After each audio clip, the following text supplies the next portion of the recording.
Nabi pernah mengatakan khiyaru ummati yudahhun wa syiraru ummati la yudahhun.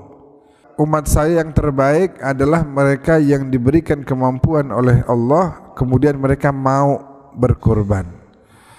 Dan seburuk-buruknya umat saya adalah yang udah dikasih kemampuan sama Allah kagak mau berkorban. Rasanya berat. Enggak dah, sayang duitnya. Lah padahal itu duit dari Allah. Cuma diminta dikit dah, dikit. Bakal berkorban. Enggak, saya enggak minta tuh dagingnya bukan buat saya. Saya enggak minta kulitnya. Saya cuma pengen lihat kamu mau nurut enggak kalau saya suruh. Walakin yanaluhu taqwa minkum. Ketakwaannya yang saya pengen lihat. Mau enggak disuruh berkorban? Nanti kamu akan dapat. Ingat, dalam hadis qudsi Allah bilang anfik unfik alaik, berinfaklah aku akan tambah infakku kepadamu. Jadi jangan pernah takut bahwa kalau kita keluarin duit berkurang, enggak, bahkan akan diganti dengan yang lebih besar. Jumlahnya ditambah, keberkahannya ditambah, pahalanya banyak. Kurang apa? Enggak hilang tuh duit, enggak. Anfik unfik alaik, infaklah kamu, aku akan tambah infakku untuk kamu.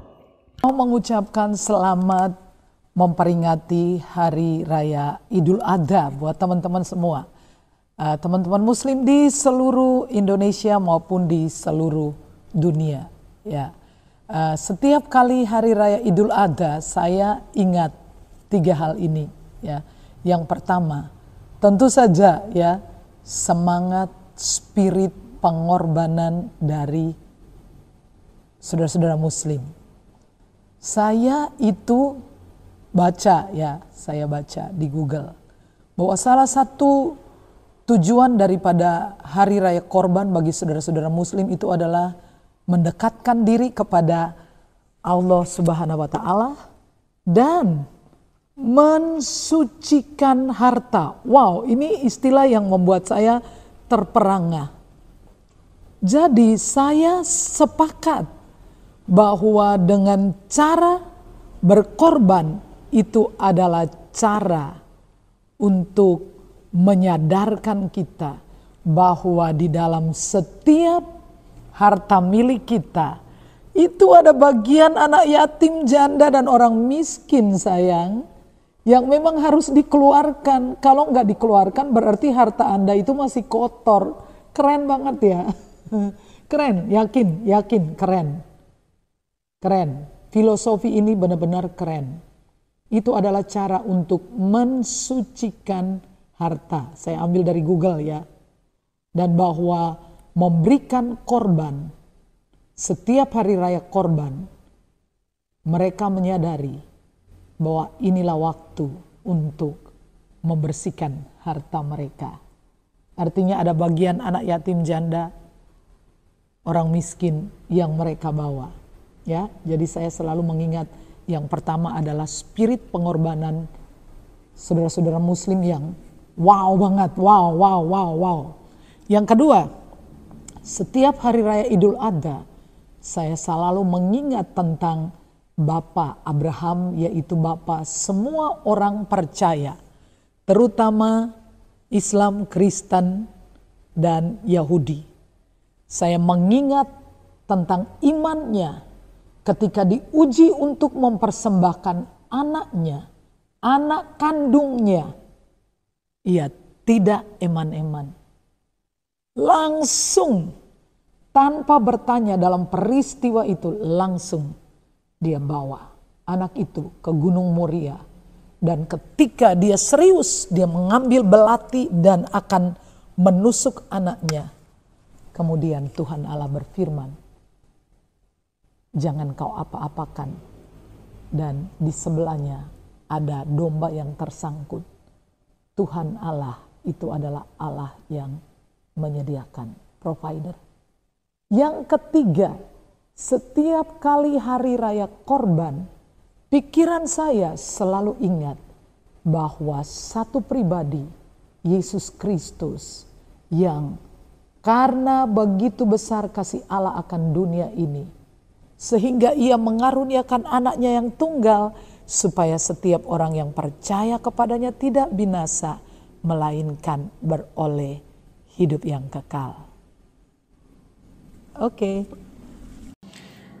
Saudari-saudara umat Allah yang terkasih, pertama-tama saya sebagai pastor pemimpin gereja Katolik mengucapkan selamat Hari Raya Idul Adha kepada segenap umat Islam. Kali ini saya membawakan sebuah renungan sebagai bentuk perbandingan dan sekaligus melihat unsur nilai kesamaan dari kurban atau Idul Adha itu sendiri. Mari kita awali dengan membuat tanda salib. Dalam nama Bapa dan Putra dan Roh Kudus. Amin. Saudari-saudaraku yang terkasih, apa kesamaan dan perbedaan tradisi persembahan kurban dalam agama Katolik dan agama Islam? Kata kurban berasal dari bahasa Ibrani korban, dan dalam bahasa Arab kurban disebut juga dengan karib. Dalam Islam, kata ini diartikan sebagai pendekatan diri kepada Allah. Sedangkan di dalam agama Kristen, atau dalam hal ini yang saya maksudkan adalah agama Katolik, bahwa dikatakan setelah kedatangan Yesus, agama Katolik pun hadir sebagai agama turunan dari Yahudi. Dalam ritual keagamaannya, agama Katolik memang masih tetap berpegang pada ritual agama dari kitab Taurat. Dalam Alkitab disebut Perjanjian Lama. Sementara dalam Islam sendiri, konsep kurban ini tetap mewarisi tradisi Yahudi. Namun Islam lebih mengaitkan kurban dalam ritual hajinya. Uniknya, baik Yahudi, Kristen, dan Islam tetap menetapkan standar kurban yang berkenan kepada Tuhan adalah kurban seperti yang dipersembahkan Habel dan Abraham.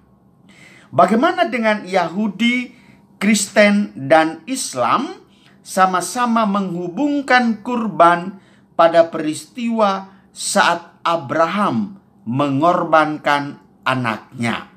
Ini cikal bakal pemahaman kita tentang perayaan Idul Adha atau perayaan Hari Raya Kurban.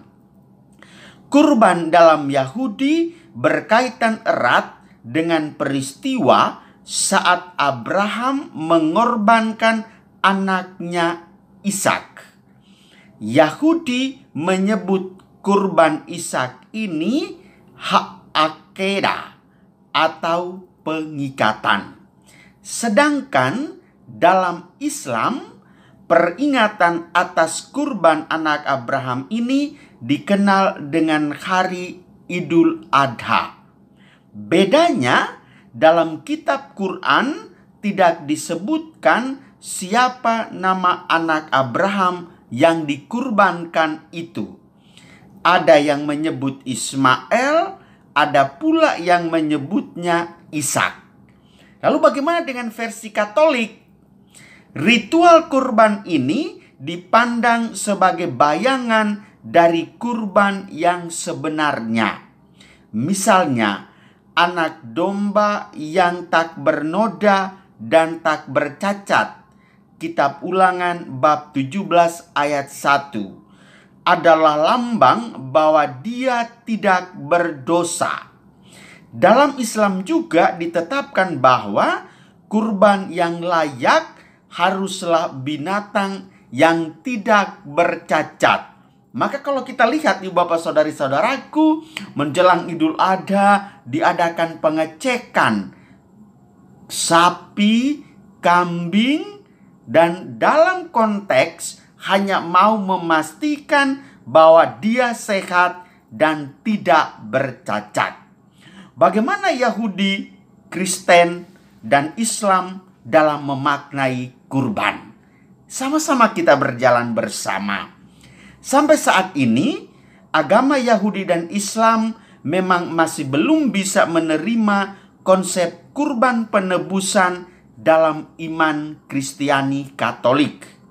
Meskipun Yahudi dan Katolik berkiblat pada satu sumber yang sama, penafsiran yang berbeda membuat keduanya berbeda pemahaman.